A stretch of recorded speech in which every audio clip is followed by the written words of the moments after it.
Hi, this is Gary with MACMOST.com. Let me show you how to highlight text in a screenshot on your Mac.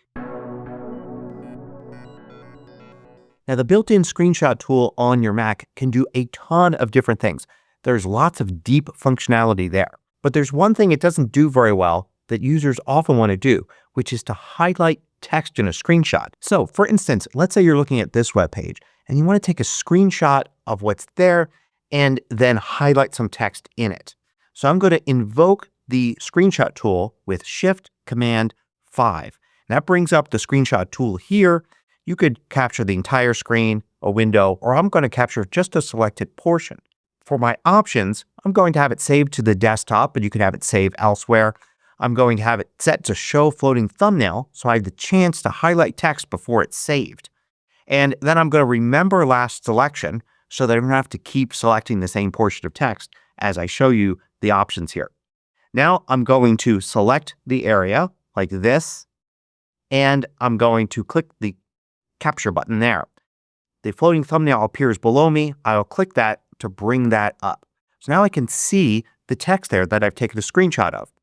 Now the goal is to highlight some text. If you don't do anything else but simply try to select some text, you notice that you can. Matter of fact, you kind of get the result you want right away. But you're not actually highlighting text here. You're selecting text. This is actually an image here. It's black pixels on a white background. It's not real text, but the screenshot tool will interpret the pixels, figure out what words are there, and allow you to select those words. This is known as live text. And if in fact at this point I do Command C to copy and then switch to an app like Text Edit and paste, you could see it changed the pixels to text when I copied, and I was able to paste it here. So that's the live text functionality.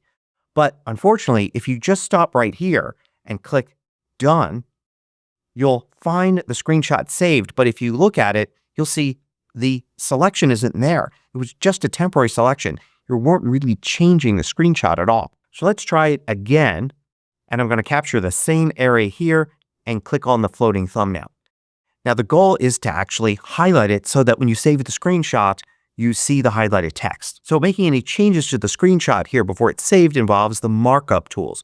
The markup tools are accessed with this little button here. It looks like the tip of a pencil. Click that, and now you get all these markup tools. And sure enough, one of them right here is highlight selection, which seems to be exactly what we want. Except it doesn't work at all. It just simply doesn't work. The tool is here because it's part of the markup tools, but it doesn't work in this situation because there's actually no text here. If I were to zoom in on this, for instance, you could see the pixels. So this is an image, a screenshot of what's there, not text. So the highlight selection tool doesn't work at all. It's a shame it's still there. It should be removed, or Apple could figure out a way to make it work. But it's there and it just doesn't do anything. So let's skip over that and find out a real way to make it work. It's not going to be a simple one-step thing, but it can be done. If you find these videos valuable, consider joining the more than 3,000 others that support MACMOST through Patreon. You get exclusive content, course discounts, and more. You can read about it at macmost.com/Patreon. So the way most people make this work is simply to draw rectangles over text. But first you want to prepare. You have two color settings here. You've got the line or border color, and you've got the fill color. So when you draw a shape like a rectangle, it will use these. You want to make sure the border color is set to nothing, this little white square with the red line through it. Then you want to make sure that the fill color is set to the color that you want to use for highlight. I'm going to choose yellow here. But after you choose yellow, you want to go into the tool again and click Show Colors. That brings up the color picker. And no matter which mode you have the color picker in, go to the wheel mode here, and you'll find opacity. Set that to something less than 100, like 50%, or you may want to even go lower. So now you don't just have yellow, you've got 50% yellow. Now we're ready to draw rectangles.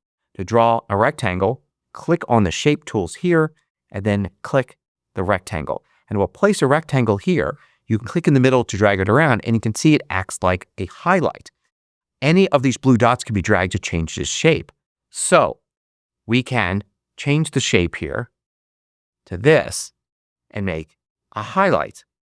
Now, when we click Done and it saves, we could see that the highlight is saved as part of the screenshot. These are actually pixels here. So you've got yellow pixels covering the black pixels of the words. But what if it's not as simple as that? What if you want to highlight a little bit more than just a single line like that?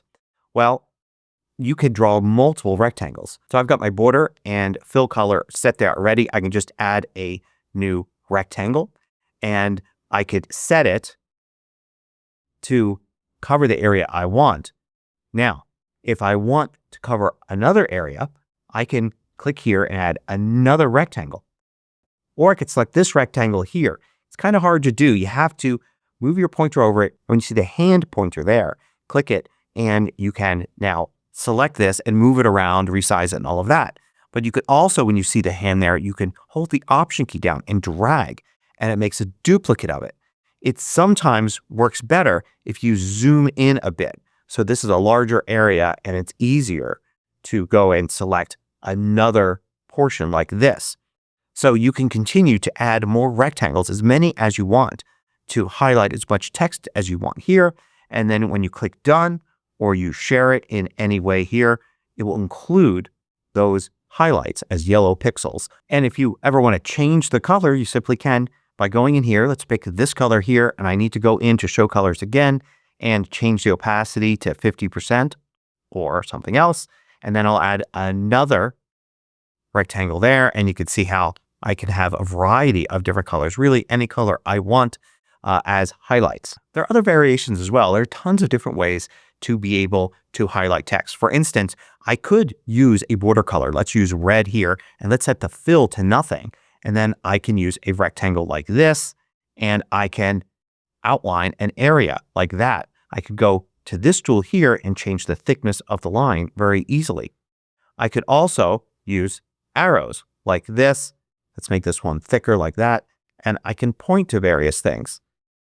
I could also use other shapes like ovals or rounded rectangles or these little speech bubbles. I can also use this tool here, which basically grays out most of the document outside of a single rectangle. And I can position this rectangle wherever I want. So this really helps you highlight a single rectangle in the screenshot. You can't add multiple ones of these. It's just one. So it has limited use if there's more areas that you want to highlight. But you can go and use the loop tool, and this will allow you to place a circle around something and make it a little bit bigger, magnify it a different way, and you can have multiple ones of these. Not really useful for text since it's always a circle, but it is useful for pointing out things in images or a user interface in a screenshot. You could also just decide that you want to have a line color that is semi-transparent like this. You're going to want to make the line as thick as possible. And then you can use a line like this and then place the line over text if you want. Or you can use either the sketch or draw tool here. I use sketch right there, and I can draw like that. And it will draw various lines wherever I want them to make it easy to highlight things. You can also use the regular draw tool here, but that draws that thinner line, so it's a little harder to work with. But here's a very different way to go about doing it in situations like this when it's actually a document. It could be a document in a word processing app or a web page like this. But if it's something that you could print out as a PDF, then you could actually use the PDF version to highlight things. So for instance, for this web page here, I'm going to go to File and then Print, or just Command P. And from here, you got a ton of options, like just click the PDF button there, or you can save as a PDF and just save it out to the desktop like this. And then I'll open it up in Preview. But you could just go right to Preview with that menu there. Now, PDF is fundamentally different from a screenshot. Remember, the screenshot is pixels. So if you zoom in, you could see the individual pixels. But a PDF is actually the text inside of a document. So if you zoom in here, you could see nice smooth text. The text is actually part of the document and rendered when you're viewing it. So it knows exactly what letters and words and sentences are here in this document, and you can select them. So you could select text like in the screenshot and copy it and all, but you're selecting real text, not pixels. And if you look at the markup tools up here, you'll notice there's this pencil that's actually a regular button in the toolbar, not even part of the markup tools. And it will allow you to highlight the selection. I can click it here and you could see it highlights that text. I could very easily highlight any text that I want. Not only that, I could click here, change the highlight color. There are 5 selections, or use underline or strike through. So I can highlight other text like this. Matter of fact, with this tool selected, I can just select text and continue to highlight things very easily. Now, a problem here is that this PDF is huge. It's all 16 pages of this web document, but it doesn't need to be. I can use the thumbnails here. And if you don't see the thumbnails here, click on this button and select thumbnails there, or view thumbnails. And I'm going to select the second page, go all the way down and shift click to select the 16th page, and then simply hit delete. That'll delete all those pages. And then from here, I'm going to click the selection tool and I'm going to select the area I want to keep, like this. And then I'm just going to go to Tools, Crop, or Command K, and it crops it to just that section. So now I can just save with a quick Command S. And you can see here, I've got a PDF that has all my highlights in it. And not only that, it's real text. I can zoom in and see the letters up close. It's nice and smooth and ready for viewing at any resolution or printing. So as you can see, while the screenshot tool doesn't have a straightforward, quick and easy highlight text function, you can do it many different ways. And if it's a document or web page you're looking at, you can easily create a PDF and then highlight text in the PDF. Hope you found this useful. Thanks for watching. Want to know about every new MACMOST video each week? Sign up for the absolutely free MACMOST email newsletter at macmost.com/newsletter.